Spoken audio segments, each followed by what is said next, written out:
Hey guys, Steve Zonato here with Remax West Zonato Associates. Happy Monday morning. Just a real quick update in the market. Current inventory, as I've been predicting, we're going to be up 1,000 units every week going forward into the summer. Currently, we're at 15,151 units, up 8% since last week's reporting of 14,000 units, with sales basically similar to last week. Last week at 1,200 units. This week we're at 1,171 units. So there's no problem there. Obviously, we're going to see this thing go to 16, 17, 18,000 units by the summertime, which is okay because if you're a buyer that's sold, you're seeing a lot of great inventory out there to buy right now. If you're on the market selling, you have a lot of pressure with other competition, and not to mention, you're not getting any showings right now. And just sit tight because you're not the only one. Talking about, I've been reporting my journey with investing in real estate in the last 10 years. I've shared it with all my friends, colleagues, and family members, showing them that obviously anything's possible. Someone like myself can go out and buy real estate, make some money on it, and trying to encourage people to do it. So this is the first time in my history, obviously reporting through Instagram and all these social accounts, that I'm actually selling real estate. And there's a reason behind this. Naturally, I'm getting concerned calls from colleagues and friends saying like, hey, where are you going? Where are you going? Why are you selling everything? Did you get banished out of the country? It's not the case. Obviously, we've been through, well, let's say this, the real reason why I'm selling all my Canadian assets. Number one, if you have an investment portfolio, like investment properties that are replaceable, and you're at the height of the market and you want to sell and cash out, you should do that naturally, especially if you don't see a light at the end of the tunnel. If the properties are you can't replace them, being, let's just say it's a particular building, it's an 8-10 plex, whatever it is generating X amount of income, you probably shouldn't be selling that. You should hold tight with that, because obviously if the market dips and it comes snaps back in 10 years from now, it's fine, because that's always generating income. It's always a prominent location. That's fine. The only thing that I'm unloading currently right now, and I believe we're on a charge of $7 million in 30 days of my personal real estate portfolio, is basically because they're replaceable. And the whole point of that is that cash out now at the height, I believe we lost between 6 to 10% from the height of the market. So it's not a huge loss, and not even a loss because this was never my money to begin with. So we cashed out at that point. It's almost like a stock. When you cash it out, that's your ticket that you cashed out on. This is what we're doing with our properties. Naturally, we got to close everything. But the real reason why we're selling too is also, or that's one reason. Number two is basically I've been through economic boom bust cycle. Not as dramatic, let's say, as the States had in 08 and 09. Not as dramatic as 89 down here in Canada, but we still had that 2017 where we had this uprise in the market, this inflation, everyone had this fear of missing out, everyone bought in, and then the market just unplugged itself, and we saw this massive unplugging, and how the price of values just dropped, and how people, even though it was just a 4 to 5 month inflation period, how people suffered going into that, and how property values, the recovery rate. And this is what I'm looking at, the recovery rate. It took my personal residence about almost 4 years to get, or like 3.5 to 4 years to get back its height of the market of 17.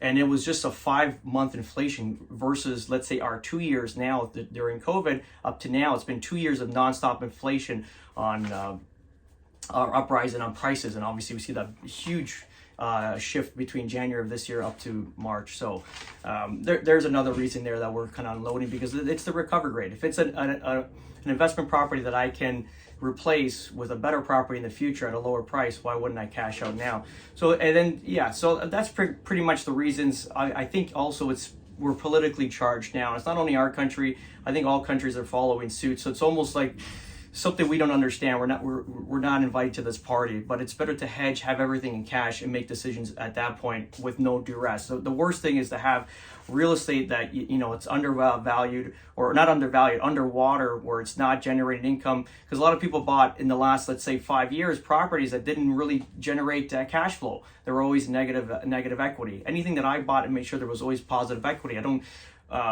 go off my fundamentals, because it's not like, we do make money here in all that sense, but you can lose it, and you can lose everything quite quick. So I'd rather build a staircase rather than climb a ladder. So our moves are very slow, but well thought out and safe, let's just say, going forward.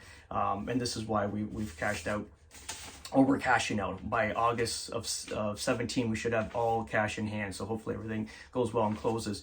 I think we got to watch out too is Obviously, the Bank of Canada is going to looking at they're raising their rate June 1st. They're having another meeting that can go up to like 50 basis points, up to 1%, one shot. If you kind of see what that translates currently right now, the overnight lending rate's 1%. But if you look at the big five banks mortgage rates right now, you're looking at between 4.5 and 5% for a 5-year fix. Remember, back in January of this year, this was like 1.6 to 1.8%. So it's literally a 3% jump in interest rates or 5-year fix. So what that does is strips out the buying power of our buyers. So basically, a buyer that can afford $1 million mortgage, now he's at 800. Then it's going to go 700. Then it's 600. And then at that point there, obviously our housing prices are it's a direct correlation to what someone's willing to pay for the house is how much money they have in their pocket to pay for it. If they have $200,000 less in the house they want, obviously they can't bid on it. They're going to sit tight. What happens to those sellers? Because they're true buyers are out of the market. They got to sit tight. Then they start reducing price. They keep reducing, obviously to hit that threshold where this buyer comes out of the woodworks and buys the property because he can afford it. So obviously when these rates keep coming down, you're going to see prices of houses, when the affordability keeps coming down because of the interest rates keep going up, you see the prices of houses keep going down. If we were seeing huge influxes, obviously we sold our primary residence and fierce competition, and away we go. And I'll give you an example with this. My worst fear was get into the market at a high price and then having some other seller affect my selling price because they're in a duress position. Obviously, we don't need to sell. We're selling because of choice, not because of pressures from mortgages or on affordability. This is all choice, right?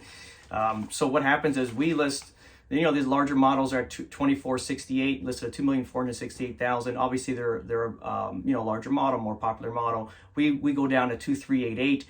We have more features and benefits like a greater utilization of the property, our personal residence. So we listed at 2388, gonna give that threshold. We sell in 6 days, bang off the market. What happens next? These larger models, these Muskoka models, got reduced now to 2379. So imagine, if I stayed up at 2450, thinking that was where my house value was because of, yesterday thinking or greed and a whole bunch of stuff.